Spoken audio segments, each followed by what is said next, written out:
Bueno, estamos hablando sobre Ongamira y los primeros habitantes de Córdoba habrán sido estos hasta ahora. ¿Es No. así? No. No, en Ongamira los fechados más antiguos hasta el momento son de 7000 años de antigüedad. Ajá. Es bastante antiguo también. Es mucho, ¿no? Es bastante. Pensemos que la civilización de la que nosotros formamos parte occidental tiene 2000 años y estamos hablando de 7000. O sea que es mucho.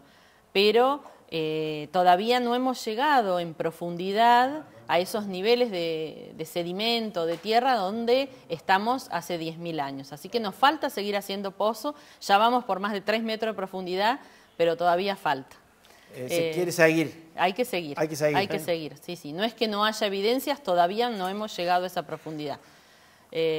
Vos preguntabas con respecto a de dónde ha venido esta gente. Bueno, hay un equipo de bioantropólogos dirigidos por Darío de Marchi que hacen estudios genéticos sobre poblaciones actuales pertenecientes a, digamos, sociedades comechingonas y también sobre los restos de ADN antiguo, particularmente Rodrigo Nores.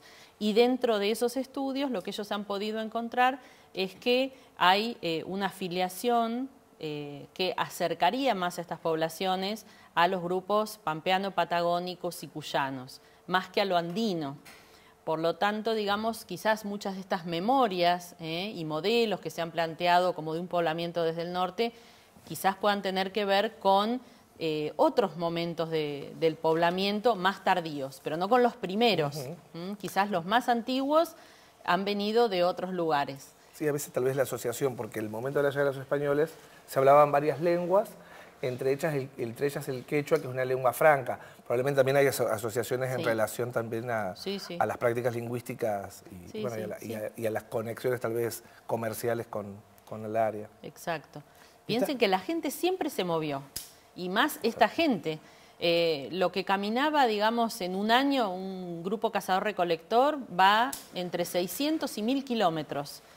Son los territorios que ellos necesitan para poder aprovisionarse, por ejemplo, de caza. Yo sé que es muy difícil de imaginar, pero bueno, Córdoba tenía una biomasa de guanacos y de ciervos enorme, enorme. Incluso hasta el momento de contacto hispano-indígena, en el archivo histórico de la provincia figuran los listados, y cuando los españoles, digamos, ocupan estos territorios, comienzan a mandar las pieles de los guanacos, que ellos llamaban como si fueran gacelas americanas, por cientos de miles. O sea que realmente había una población muy importante. Y bueno, permitió, digamos, que la gente viviera y se alimentara sin haber sido depredada hasta ese momento. Hoy inexistente. Inexistente, totalmente, ¿no? Nos vamos atrás en el tiempo, entonces, en este caso 7000 años, por ser lo de Ongamira. Las condiciones ambientales, ¿qué se supone que había en esta zona de Córdoba? Hoy, bastante verde por partes, con algo de esta piedra rojiza que hablábamos recién. ¿Qué era antes? ¿Qué había ahí antes? Bueno, nuestras interpretaciones nos dicen que más o menos hace 7000 años las condiciones pueden haber sido un poco parecidas a las actuales, quizás un poco... es justo un momento en el cual el Holoceno, que es el periodo geológico en el cual nosotros vivimos, tuvo unos cambios.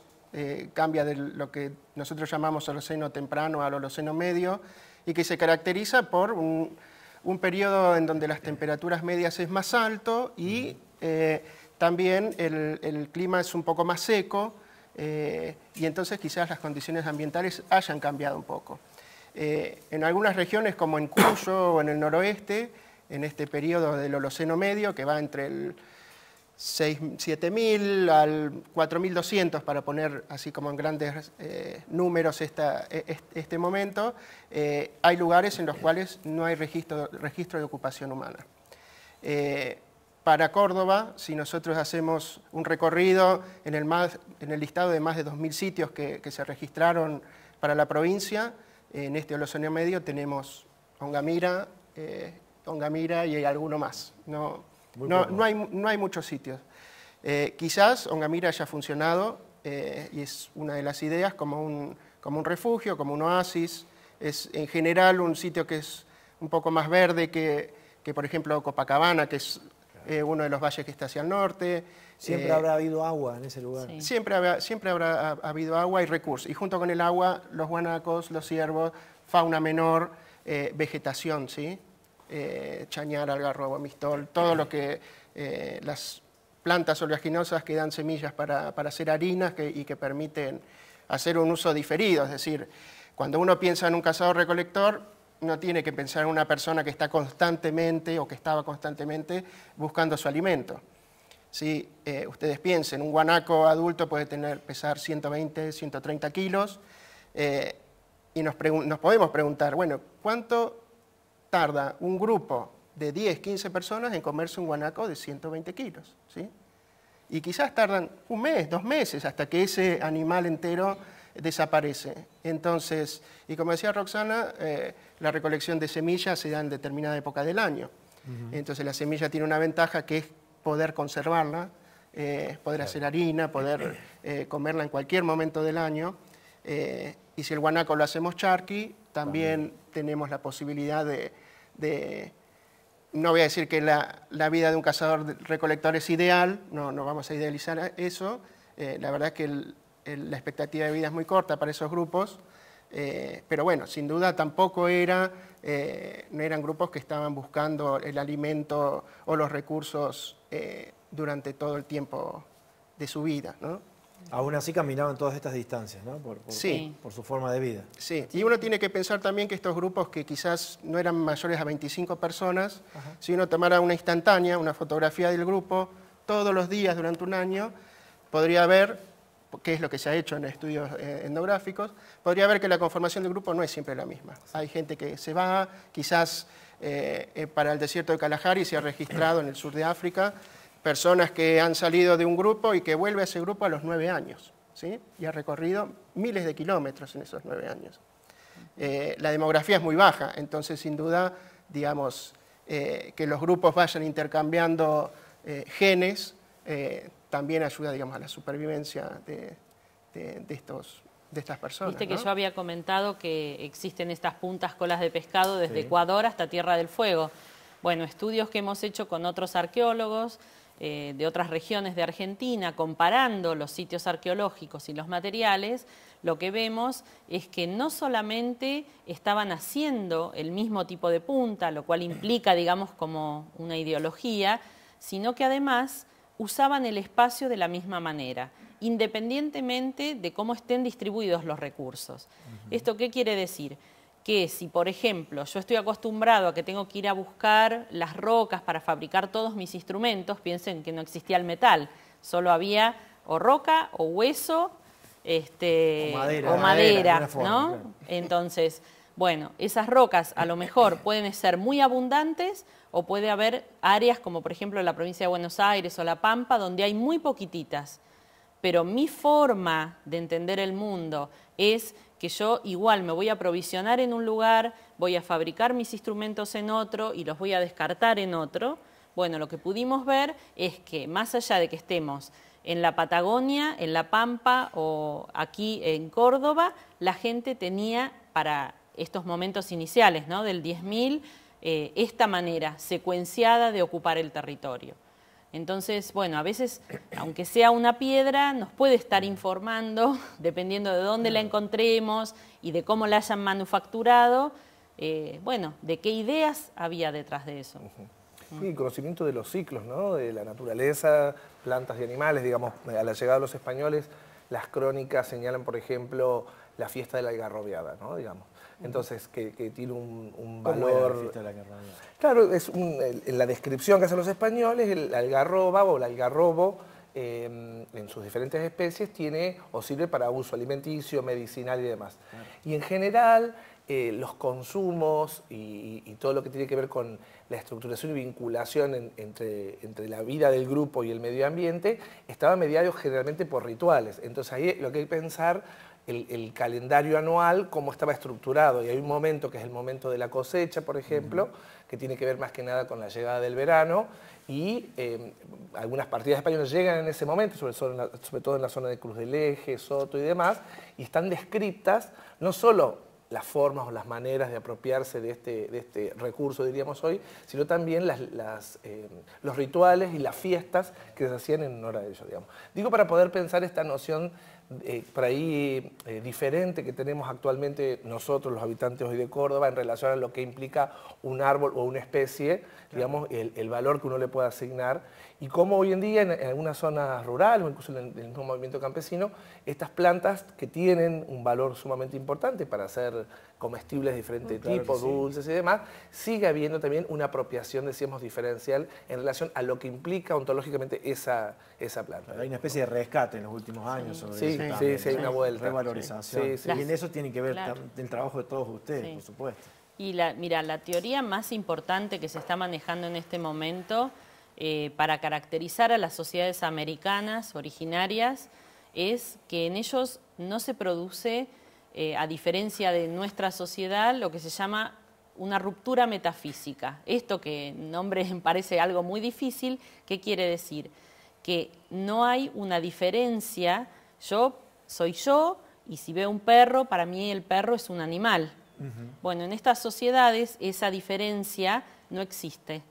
Es decir, que entre lo que para nosotros sería la cultura y la naturaleza, para ellos hay una continuidad. Para nosotros no, nosotros, somos seres humanos, personas, exacto. Y eso es muy importante porque muchas veces cuando en el diálogo que surge hoy con las comunidades originarias en Argentina, no solo en Córdoba, sino en todo el país, no se llega a percibir que la diferencia en la forma de ver el mundo es tan profunda como eso. Y bueno, eso hace a veces que los diálogos sean difíciles, que no se comprenda por qué las comunidades desean vivir en comunidad y no, digamos, contraponerse a nuestra idea de lo que es en el capitalismo, que yo puedo comprar y vender una tierra de manera individual. Bueno, todo eso tiene una raigambre muy profunda, que es lo que llamamos esa visión de mundo diferente. Esa visión marcaba la vida durante tantos años, que es lógico que estas huellas queden, ¿no?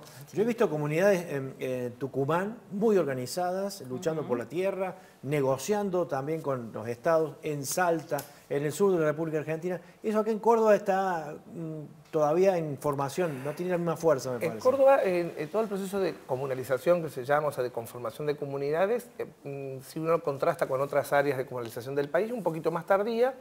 En general ubicamos a finales de los 90 la primera comunidad que pide el reconocimiento ante el Instituto Nacional de Asuntos Indígenas a nivel nacional en el año 98, que es la comunidad Talamochita de Villanueva. Después aparecieron durante la década siguiente otras, ahí hubo una importante cantidad de comunidades que se fueron organizando, algunas no quieren pedir personería jurídica. Y en el caso de la provincia, sí, Córdoba, como incluso algunas otras provincias, no tienen las últimas reformas constitucionales provinciales ningún articulado que reconozca la presencia indígena. Ha habido recientemente, concretamente hay una ley que crea el Consejo de Comunidades Indígenas Provincial, que es de finales del 2015. En la agenda de la política provincial, lo indígena es sumamente tardío, decimos, si lo comparamos a otros territorios. Digo que esto que es interesante porque, bueno, como toda discusión, si el Estado tiene que intervenir, no tiene que intervenir, tiene que regular o no regular, en este Consejo de Comunidades participan un montón de comunidades, unas 13, 14 comunidades. Hay otras comunidades que han decidido, por una lectura diferente del proceso político provincial, no participar, lo que no significa que entre ellas no articulen actividades, propuestas, o por ejemplo, las vemos recientemente muy vinculadas a todos los procesos extractivistas que hay en Córdoba, tanto los vinculados al desmonte como los de la autovía, que se está formalizando. Ahí, bueno, en el caso de Ongamira despierta. Exacto. He tenido la posibilidad de hacer una nota al respecto y es mucho el temor que había a la instalación de una mina. Sí, pero lo bueno que tienen estas últimas manifestaciones, digo, que ya aparecen las comunidades como comunidades y no como miembros o que se autoascriban como indígenas solos, digamos. Y parece que eso, cuando uno ve el proceso de la larga duración, al ser Córdoba, en los discursos oficiales que vienen desde el siglo XIX en adelante, una Córdoba blanca, hija de los inmigrantes, que si uno ve incluso todo lo que son el escudo, la bandera provincial y demás, no hay ninguna mención en los fundamentos a la existencia incluso de pueblos indígenas en su origen. Ni de los negros que estuvieron aquí. No, bueno, los afros es el otro grupo desmarcado. Pero digo, es interesante, me parece, cómo las comunidades también se han apropiado de alguna manera de nuevas agendas y articulan incluso con organizaciones no necesariamente indígenas, digamos, ¿no? Digo porque está bueno verlo en perspectiva, claro, digamos, ¿no? Claro, porque sí. En el reclamo, en el fondo, no es solo para que desmonten, sino que también en esta idea que recién planteaba Roxana, digamos, en esa no disociación o no dicotomía que nosotros ponemos entre naturaleza y cultura, al estar entramado, al estar ligado, digamos, pues son dos categorías muy occidentales, claro. Ellos están seguros que de alguna manera están defendiendo a la madre tierra, que a su vez es su madre la que los protege, digamos, ¿no? Que para el pensamiento occidental es una idea poco extraña o a veces no creíble, digamos. Gracias a Dios vamos arrimándonos un poco, entendiendo de a poquito, gracias a estos grupos también nos están ayudando, ¿eh? Bueno, vamos a cerrar este bloque. Después me gustaría que profundicemos sobre el encuentro, el choque de culturas entre el español y el aborigen, el primer habitante originario de nuestra Córdoba, y sobre todo lo que pasó en Ongamira, porque hay muchas leyendas, hay muchas versiones. ¿Qué puede haber pasado en Ongamira que llaman tanto la atención? Estamos en Debates, ya venimos.